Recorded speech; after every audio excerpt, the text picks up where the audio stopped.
This is how I choose to live my life every day. Even after I was diagnosed with stage 4 metastatic breast cancer, I will never forget that day.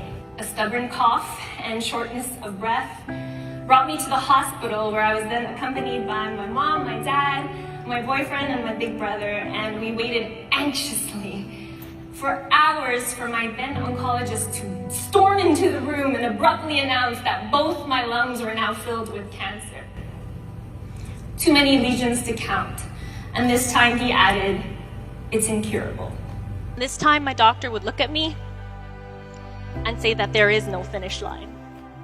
Just a really long marathon where you got no choice but to keep on going.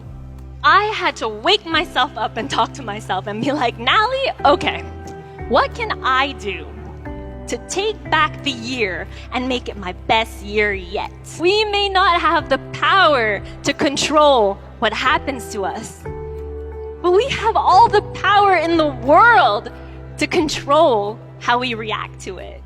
Cancer, funny enough, taught me to stop overthinking and over-planning life and really just to start living. And the cancer thriver to me basically means anyone who's willing to live beyond the limitations of their diagnosis.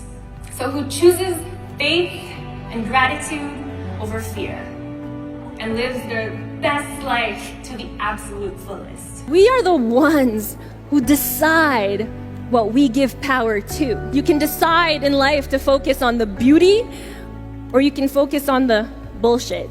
You have the power to change your experience by deciding what you give power to. But if there's one piece of advice that I'd like to give to you today, is that whenever you're faced with a challenge and you are afraid of failure, I want you to ask yourself, why do you even want to succeed? What's your reason? What's your why? And sometimes people confuse purpose with purpose is like, when you have purpose, you're Beyonce. You have 100,000 followers on Instagram. That's not purpose.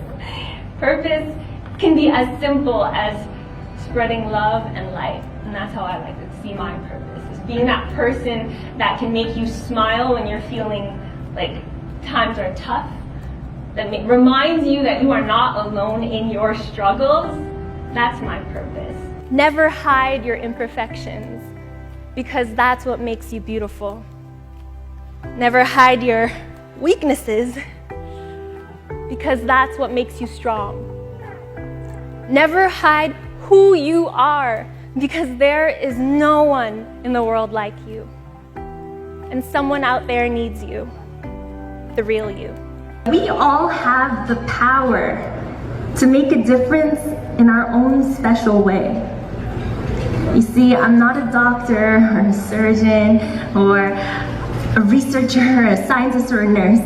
All I could do was share my story, but that was enough to move mountains. Tonight, I want to remind you of the difference that you can make. The end of my mission, that mountain peak, it doesn't even represent the day that my cancer story is going to be over. What I realized, that's just life. We're always going to have problems. But that mountain peak, that end of my mission, will be the day that I'm filled with enough Wonder Woman strength to keep smiling and be happy no matter what challenges I may face. It's too easy to make 10% of what happens to you in life a disaster, because 90% is how you react to it, and I choose to with laughter. The more I reflected, the more I realized that it wasn't so much death, but more so the outcome of my death. As many of us think that we can control everything, there's things that we just need to learn how to let go. By determining what's the worst that can happen, you will discover what means the most to you.